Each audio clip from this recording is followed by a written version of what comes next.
Good morning, children. Today we shall learn Chapter 6 of History, Conflict with the Mughals. In the previous chapter, we had studied that so far Shivaji Maharaj had successfully fought the Adil Shahi power. But in order to expand Swaraj, Shivaji had to face the conflict with the Mughal power. It was inevitable, meaning it was certain the conflict with the Mughals was certain to happen. The Mughals posed a great threat to the Swaraj, even as it began to expand. But Maharaj triumphed over this threat too. He regained his forts and territories from the Mughals. He got himself crowned and took up a campaign of the south. We shall learn about all these events in this chapter. While Shivaji was trapped at the Panhala fort, Aurangzeb had sent Shaista Khan, a Mughal Sardar, to the Deccan in order to obstruct the activities of the Swaraj. In February 1660, Shaista Khan left Ahmednagar and entered the Pune province. Taking advantage of the absence of Shivaji Maharaj, Shaista Khan ravaged the territories of Swaraj. He had sent small units of his army to the neighboring areas and encamped the region of Chakan. Though Maratha Sardars such as Firangoji Narsala had given a strong fight against the Mughals, they couldn't stop the army of Shaista Khan, and finally the fort of Chakan was captured. Shaista Khan then set up his camp at Lal Mahal in Pune, where Shivaji Maharaj had spent his childhood. These forces looted the people. 2 years passed, but he would not think of leaving Pune. Naturally, this had an adverse effect on the people's morale. In these circumstances, Maharaj drew up a bold plan. He decided to raid Lal Mahal secretly under his own leadership. On 5th April 1663, Maharaj raided Lal Mahal at night. In this raid, Shaista Khan lost his fingers. He suffered great humiliation. When he left Pune and shifted his camp to Aurangabad, he incurred the displeasure of Aurangzeb and was transferred to Bengal. The successful attack on Shaista Khan had an impact on the people, and their faith in the capability of Maharaj was strengthened even further. In 3 years' time, Shaista Khan had ravaged large territories of the Swaraj. Hence, it was necessary to make good this loss. And for this, Shivaji Maharaj devised a plan for teaching the Mughals a lesson. Now, the city of Surat was a big trade center and port under the Mughal control. The British, Dutch, and French all had their factories situated here. Maximum revenue was being generated by this city for the emperor. It was thus a very rich city. Maharaj marched straight on Surat. Many strong subedars of the Mughal Empire couldn't put up with any resistance to the attack of Shivaji Maharaj.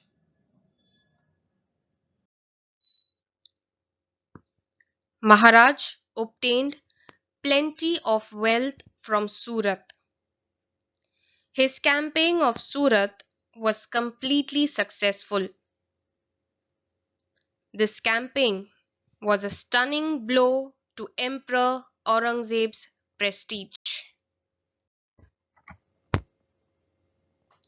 In order to stop the increasing activities of Shivaji Maharaj, Aurangzeb sent Mirza Raja Jai Singh, an experienced and powerful Rajput Sardar, to Pune.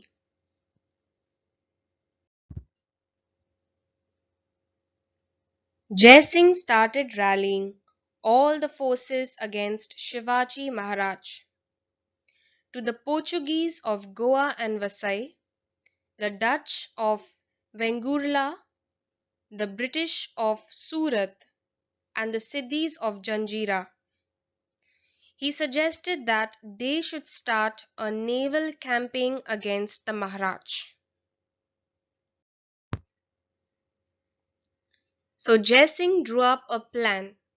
His plan was to capture all the forts that were in possession of Shivaji Maharaj, and various other Mughal forces were sent to different parts of the Swaraj in order to create obstruction. They ravaged the territories of the Swaraj, but Shivaji Maharaj endeavored to resist the Mughals. The meaning of endeavored means to try hard. Jai Singh and Diler Khan laid siege to the fort of Purandar. Shivaji's associate, Murarbaji Deshpande, fought with the greatest of courage. While fighting, he died a hero's death.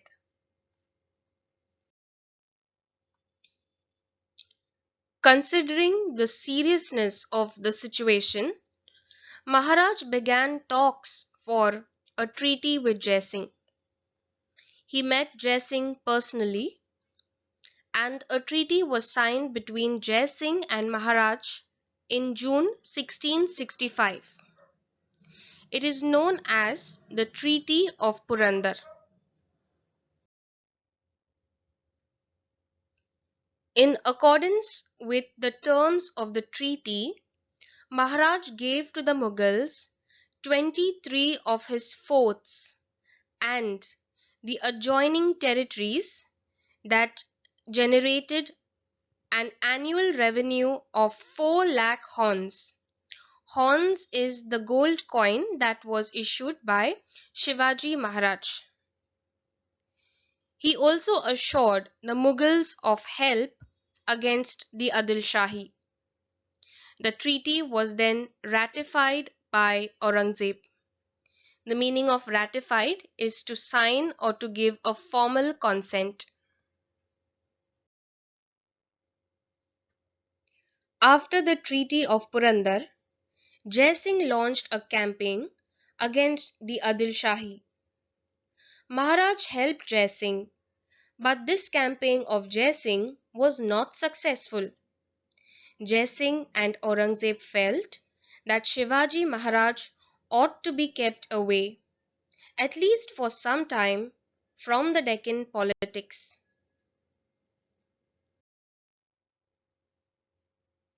So Jai Singh proposed to Shivaji Maharaj that he should visit Agra and meet the emperor there. He guaranteed the safety of Shivaji Maharaj. Shivaji Maharaj set out for Agra. He was accompanied by Prince Sambhaji and a few of his trusted people who were ready to risk their lives for him. On reaching Agra, Aurangzeb did not treat him with due respect and honor at his court. Maharaj expressed his rage for this behavior of Aurangzeb.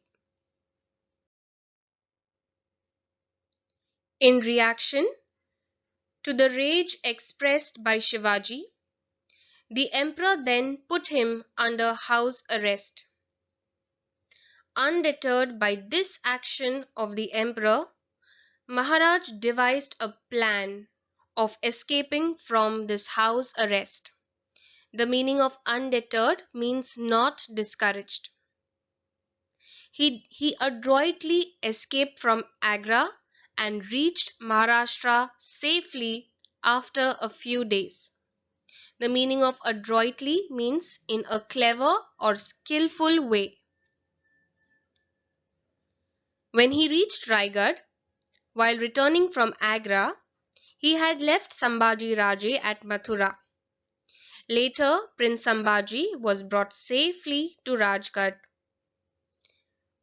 While Maharaj was away from Swaraj, Veer Mata Jijabai and the associates of Shivaji Maharaj looked after the administration of Swaraj. On the offensive against Mughals. Immediately after returning from Agra, Maharaj did not want any conflict with the Mughals. However, he wanted to recapture the forts and territories given away to the Mughals as per the Purandar Treaty. And so, for this, he prepared a comprehensive and bold plan, where comprehensive means complete and including everything that is necessary. Shivaji's comprehensive and bold plan included to capture the forts by sending a well-equipped army on the one hand, and on the other hand, to keep the Mughals unstable by invading the territories of the Deccan under their control. Maharaj attacked the Mughal territories of Ahmednagar and Junar. Then Maharaj attacked Surat for a second time. Thus, in this way, Shivaji Maharaj was successful in the offensive that he had launched against the Mughals. Krishnaji Anand Sabasad, a contemporary chronicler, thus describes this campaign in the following words: He took as many as 27 forts in 4 months and earned a great reputation for himself. Coronation. The meaning of coronation is the act of crowning a king or a queen. Now, the founding of the Maratha Swaraj involved a relentless struggle for over 30 years. Maharaj realized that now it was necessary for the Swaraj to win general recognition as a sovereign, independent state. For this, a formal coronation was necessary. On 6 June 1674, Shivaji Maharaj had himself coronated at Raigad by a learned Pandit named Gagabhat.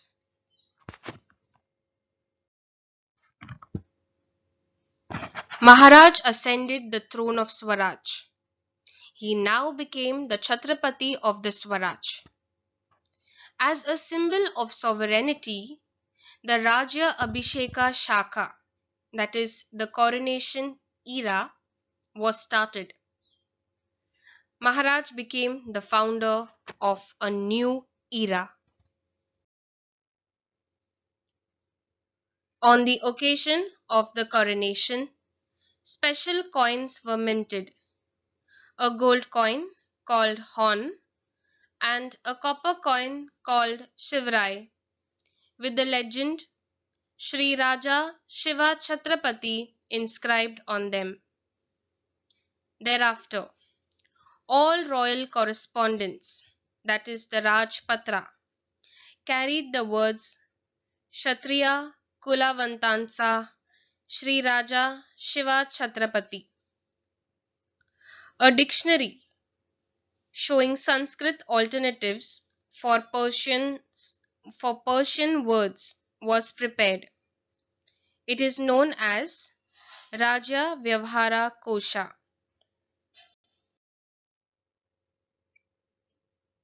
Shortly after this, on 24th September 1674, Shivaji Maharaj had his second coronation performed under the guidance of Pandit Nischal Puri Gosavi. There were two traditions of religious ceremonies in India, Vedic as well as Tantric. Maharaj honored both the traditions and had two coronation ceremonies performed. When Shivaji was coronated, his son Sambhaji Raje was 17 years of age. He has described the coronation ceremony of Shivaji in his treatise Buddha Bhushanam, where he describes that without measuring or counting, plenty of money, clothes, elephants, and horses were donated to the great scholars who had come to attend the coronation ceremony from different regions.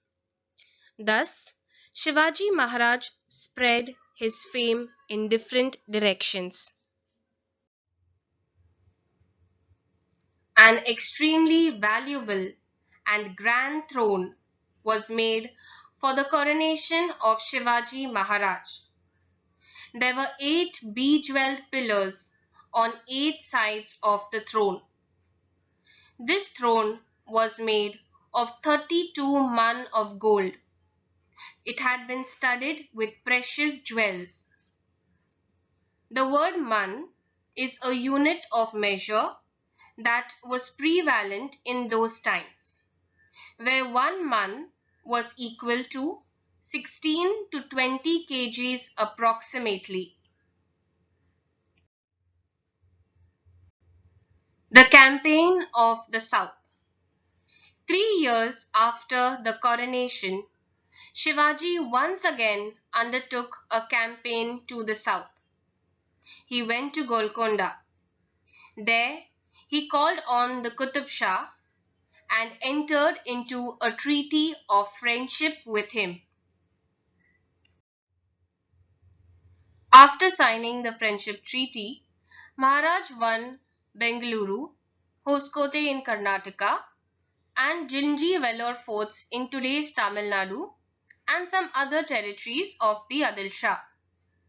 He then appointed Raghunath Narayan Hanamante, the chief administrator, to look after these conquered territories. Shivaji Maharaj tried to get his half-brother Vyankoji to participate in the activities of the Swaraj. But at that time, Vyankoji was ruling at Tanjavur. After Vyankoji Raje, the rulers of Tanjavur encouraged art and learning in this region. The Saraswati Mahal library there is world famous. In this campaign of the south, Maharaj had annexed the fort of Jinji in Tamil Nadu to his Swaraj. This fort proved to be of great importance in later years. When the Mughal emperor stayed to put Maharashtra to destroy Swaraj, the then Chhatrapati Rajaram Maharaj had to leave Maharashtra for reasons of safety. At that time, he took shelter in the southern fort of Jinji and ran the administration of Swaraj from there. Soon after the victorious campaign of the south, Shivaji Maharaj passed away at Raigad on 3rd April 1680. His death at the age of 50 was a great loss for Swaraj. A great era came to an end. So children, with this, we have completed chapter number 6, Conflict with the Mughals. The notes of this chapter will soon be given to you. Thank you.